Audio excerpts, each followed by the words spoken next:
Now, today's guest is better known as the Yorkshire Shepherdess and is most often seen on screen clearing muck or shearing sheep. So when Amanda Owen posted this video of her online last month, fans were a little surprised, to say the least.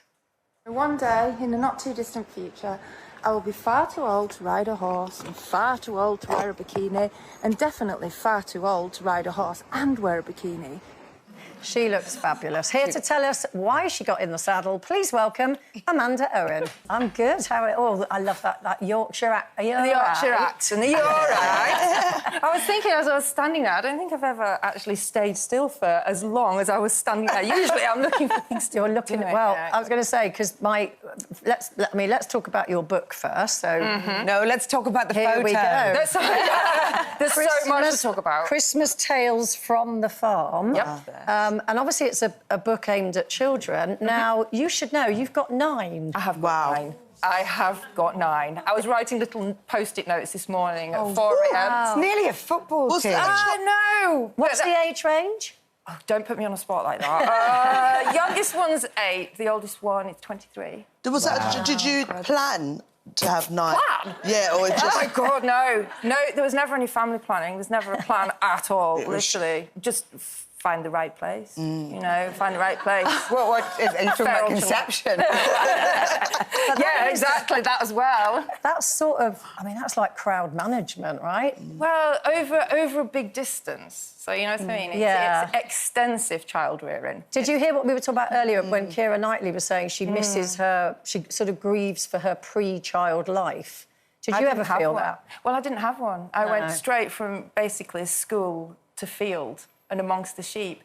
But I will say that since coming of age, coming of 50, this is partly to do with that video, actually, I suppose I've had a bit of a reawakening. With the older children, I am loving this stage of having teenagers and kids. I think it is the best. Conversations with them, seeing what you've put in, their personalities, isn't it? Relatability as well. Yeah. So I feel like, actually, invigorated and like I've reinvented myself because it's something I completely miss. Yeah, I definitely connect with that. But you've got... Grace. I wanted to go back to the video. I think this is the most iconic thing that I have ever seen.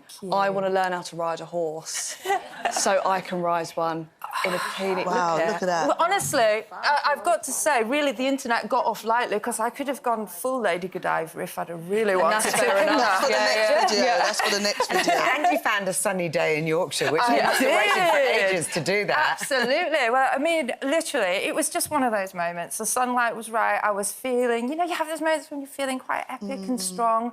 And I put it out there, never expecting it to have that reach, should we say. Were you surprised about the reaction that it got? Like, because the negative bit? Oh, God. Well, I mean, I think also... I've come to the, well, not that, I suppose, surprising conclusion that you can't please everybody. Well, do you know what? They only have a go because they don't look like you in a bikini. Well, thank you. Let's go back to the book. So what made you want to write a book? Well, for a start, I was asked by a big publishing house. That helps. Number 2, fully qualified, all the children, lots of stories, tons going on. No shortage of material. Are they stories you used to tell your own kids? I mean... No, they're living it. Literally, it's about them, because everyone say, well, have they read the book? Well, no. Literally, on book launch day, they were throwing it because they thought that was funny, you see. But, you know, they are the book. You know, it's... To be quite honest with you, I'm feeling a bit emotional, actually, because last night, one of the stars of the book, Chalky, the terrier, died. Oh, no. I'm so sorry. So... That was my childhood terrier's dog look name. at Baba. Chalky. Oh, no. no. Don't show pictures as well. I know, but then it got even... The children were crying. I mean, she'd been ill for a long time. And obviously, on a farm, you get all the life lessons. You get life, death, birth, birds and the bees, everything, you know, the whole lot. But it was still a shock. But I think How old was she? She was 14. But I think it was the bit where the handmade dog coffin turned up. And Chalky is on the kitchen table, lying in state as we speak, waiting for the decorated coffin. So it's the circle of life, as they say. I was struck by the fact that with 9 kids, like most people, I imagine, would be thrilled to get them out the door into school, and yet you've elected to homeschool. Is it your youngest? No, it's Sydney. It's my ginger child. And honestly, that he's a good boy. He's not naughty. He wasn't misbehaving at school, but what he was disinterested. Spent a lot of time staring out the window, rather like me, really, at school. So he was getting into trouble because of the distance from the farm to school. It means that nearly 4 hours a day is spent on a school bus. So his life was a split of school, bed. There was nothing in between. He had no room to be farming or working with his brothers or just...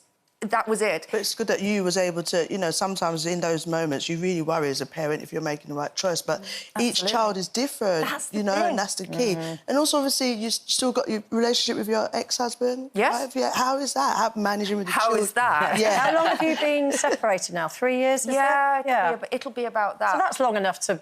Well, I mean, be friends. We are friends. Yeah. We are friends. But, I mean, honestly, we're not skipping around hand in hand or anything, because if we were, we wouldn't be separated. But it has created that space between us that I think is actually a far healthier and better dynamic. It's kind of taken the sort of pressure off a little bit. So you live on the same property but in separate houses, but you are going on tour together, I believe. I'm not going with him. No. Oh, he's not coming. But you're taking the kids. No. But you're taking the kids. So they say. Some of them. It can't be easy, like, meeting a new partner up in the Yorkshire wilds. And I'd love to see, like, your dating profile on one of those Oh, apps. can you imagine? 9 children, remote location. Yeah, I mean... farming essential. Yes, I wouldn't be able to put a fake picture up, that's for sure. I think they'd suss me, don't you reckon? I think you get a lot of slides in those DMs, don't worry about it. So you're on tour next week, onwards, upwards, farming and fiasco. So is it like you're talking to the audience? Yeah, or... it's talking to the audience about life, what actually life entails, farming, family, all the rough with the smooth. And the fact that what I consider to be a pretty normal life has all of a sudden become interesting. You can't get your head around that. And you've got a new series, Our Farm Next Door, Amanda, Clive and the Kids. Yes. As well. Yes. You're a busy woman. Yeah. That's why I left a note on the table today. It was brush your hair, put something warm on. You're filming today. They're filming today. Wow. I think people are interested because it feels quite real and authentic, and that's what you portray. So and you see, that doesn't always suit everybody. Well, it's not for everybody. No, and you see, that's the hard bit. And that's, I suppose, was the moment of clarity that whatever you do, if you show reality, people will say, oh, we don't like that. We'd like it tidying up. We want things either dumbing down or sexing up. A book out, a tour, and a new series. Sexed up. You know, thank you for finding the time to come and see us. Oh, Amanda Owen, everyone. Thank you. Thank you.